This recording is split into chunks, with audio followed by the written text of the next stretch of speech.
Oh fuck, I'm actually standing in a goddamn YouTube video. It's been how long? I tire of this troublesome life. Out of the bag attack!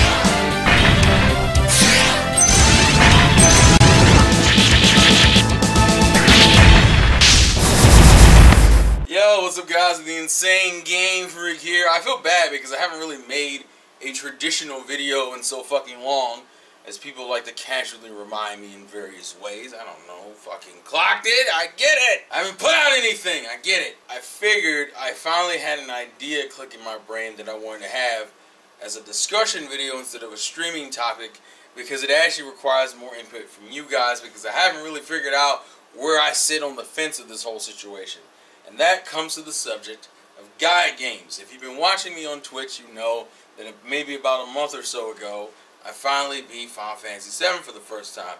Dun, dun, dun, dun, dun, dun, dun. When I beat Final Fantasy VII, one of my biggest complaints about it at the time was that essentially Final Fantasy is a guide game. It's a game that you can't really play normally without looking shit up and being like, well, how the fuck do I do this? How do I get into this area? How do I beat this boss? What's the right level setup? The fact that you, for some reason, in the fucking game have to be at like level 70 something, even though the main game only gradually grinds you up to around your 60s to beat fucking the final boss of the goddamn game, that doesn't seem like it's a fair thing to do, and the game never warns you. You literally won't find out until you take your stupid ass down there and you fight the son of a bitch and go, oh, I'm underleveled. Fuck, now I gotta go back and grind a bunch before I can come back and fight his dumb ass.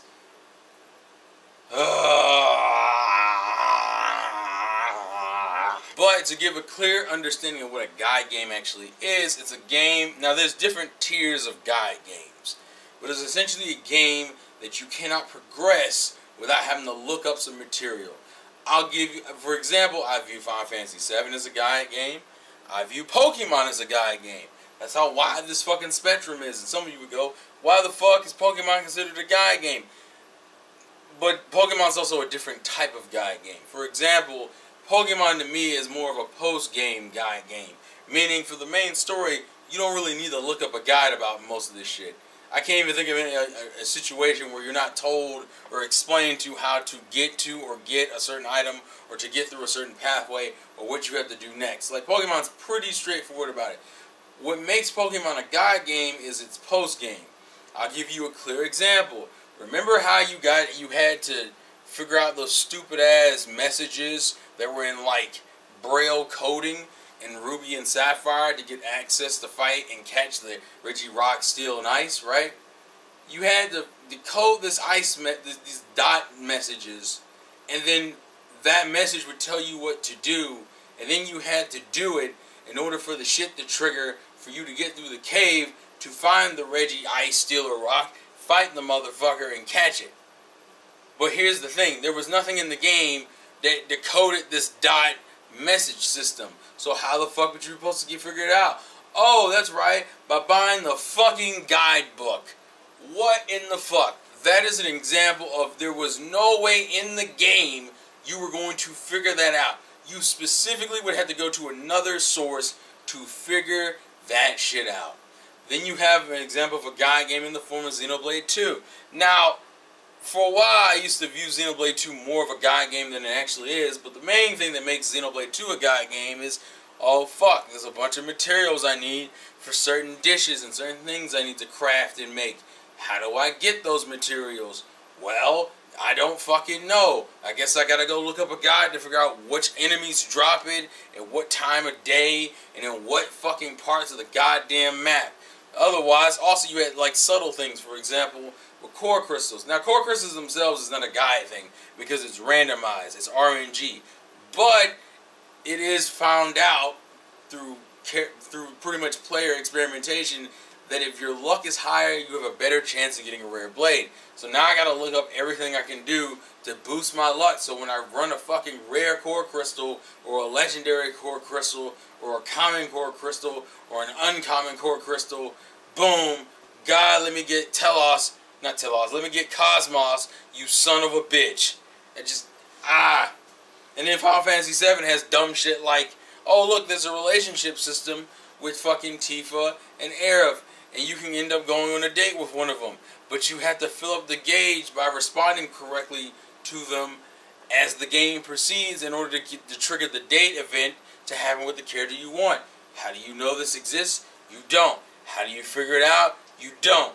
Essentially, hell, if this was your first blind playthrough, you would have no way of knowing that's even a thing in the game. Somebody who's either played the game or looked up a fucking guide would have to be like, oh yeah, that's a thing in the game. How the fuck were you supposed to know? The game doesn't tell you, you son of a bitch.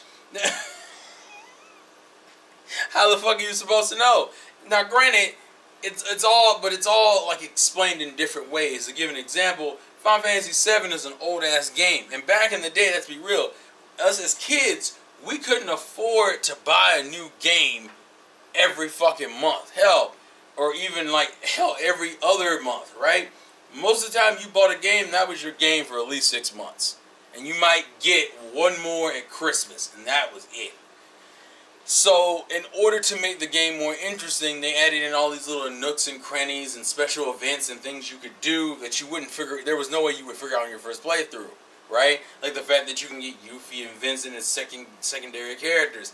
That isn't something that you have to do. That's not even something that you're told you can do. You literally won't figure it out until the shit happens. And even then, in the case of Yuffie, for example, Yuffie having this annoying ass, you have to find her, and then you have to answer her questions in the right way in order to trigger the fucking event. It's stupid. But guess what? You don't have to do it. But guess what? It's still a guide section of the game. That would just be guide post-game, like Pokemon, or guide side content.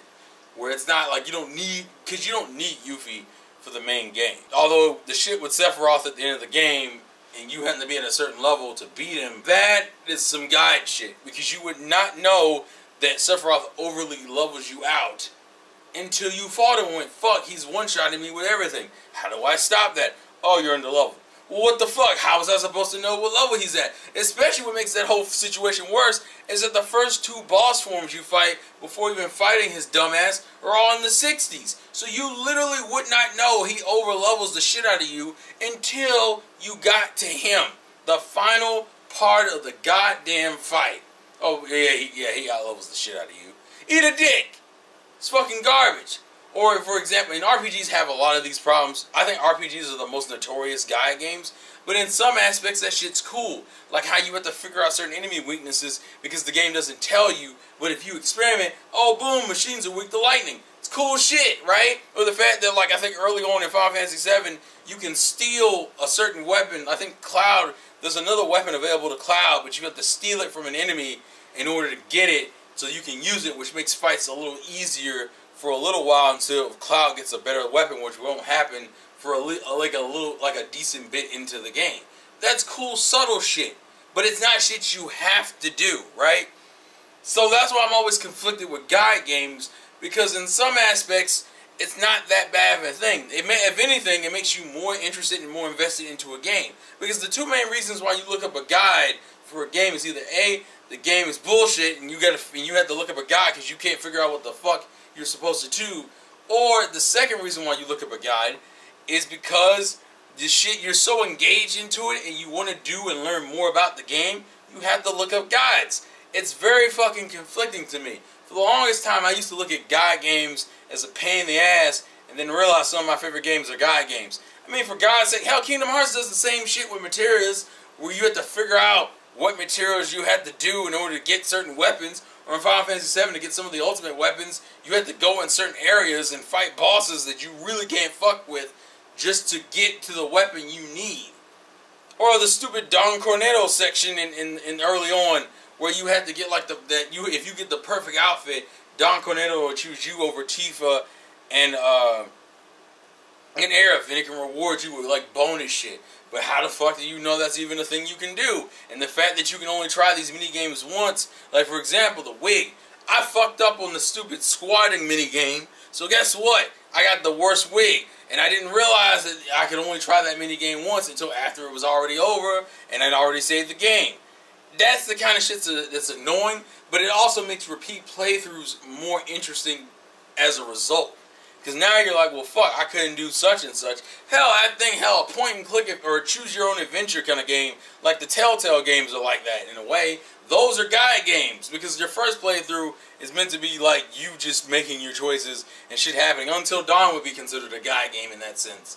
That you had to know to make certain choices to save certain characters. But you wouldn't know that until you played the game at least 2 or 3 fucking times because you would have to figure out what choices don't work and what choices do work. But once again, you wouldn't fucking know until after the shit's already happened. And some people don't want to put up with that for certain games where it's like, I want to get a romance with Catwoman. What are my dialogue options I have to pick? Because the other issue is for some games like those, not every dialogue choice you make is the right one. Even, what was it, Fallout?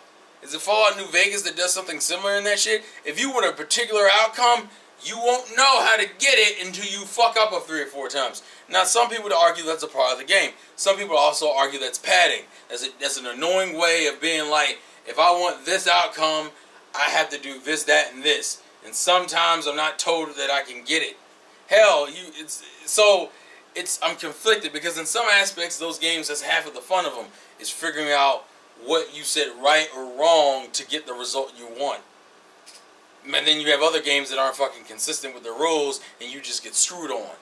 Or like something like Pokemon where you want to catch all the Pokemon, but you can't fucking do that because the Reggie's a lot behind a stupid ass code that you... And then what made it worse is that once you figured out what the code said, it was like Relicanth had to be in front and Wailord had to be in back, and then you had to dig in an area you could never normally dig in. Like, it's like, what the fuck? They weren't even... It wasn't even once you figured out what the message was, it sounds like a cheat code. It sounds like you were breaking the game because the shit doesn't make any fucking sense. So you would have to look up a guide or watch a video tutorial to figure out, oh, that's what you have to do. Or if you want to play competitive in Pokemon in general, that's guide game. It becomes a guide game because you can't get all the information you want from the main game. In order to figure out what, I don't know, Per Ugly's base stats are, can you get that from the main game? Fuck no. So what are you doing? You're going on Cerebi. You're going on Bulbapedia to figure out base stats. Then you're trying to figure out move pool. Because that's another fucking thing that probably should be in the game. Is a compendium of what moves you can learn. Not me selecting a TM and being like, nah, that don't work. Nah, that don't work. Oh, that does work, but I don't want that move. Oh, that works, but I don't want that move. Nah, that don't work. Nah, that don't work. Or figuring out what Pokemon learn what moves at what levels. The same fucking thing, right? And then it creates a very conflicting situation. That you have these games, but like some of my favorite games are guide games. To fight super bosses, which aren't which aren't required. Sometimes you gotta do some dumb and ridiculous shit. But it's not really the main game. So I guess the question then turns into, are guide games inherently good or bad? Because I've seen cases for both. Where there's dumb bullshit that you have to have a guide for it to figure it out. But at the same fucking time, the game's more interesting to you because it has all these extra layers and shit and things you could look up guides for. Like, for example, you can get through Xenoblade 2 without fully understanding the entirety of the systems that work there, right? But if you look up guides and figure out how to output your damage and get the right weapons and have the right blades and use the right and have the right fucking and have your skill trees fully maxed out and having, like, for example, once you max out like the entirety of like Pyra, Mithra, Poppy, any blades like main tree, you would think, oh, that's at rank A. There's actually like an S+ rank, right? But you wouldn't know that until you accidentally hit it.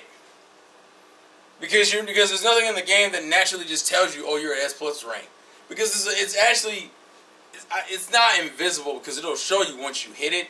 But it's not like explicitly told to you, and you don't even know that there's inherent benefits to it until after you accidentally hit it. Which the first characters that are probably going to hit it are your main blades, like Pyra, Mithra, Poppy, Dromark, fucking Pandoria, Bridget, because those are the ones that are going to stay on your team probably the whole fucking time. Nia, but once again, you wouldn't know that until you hit it.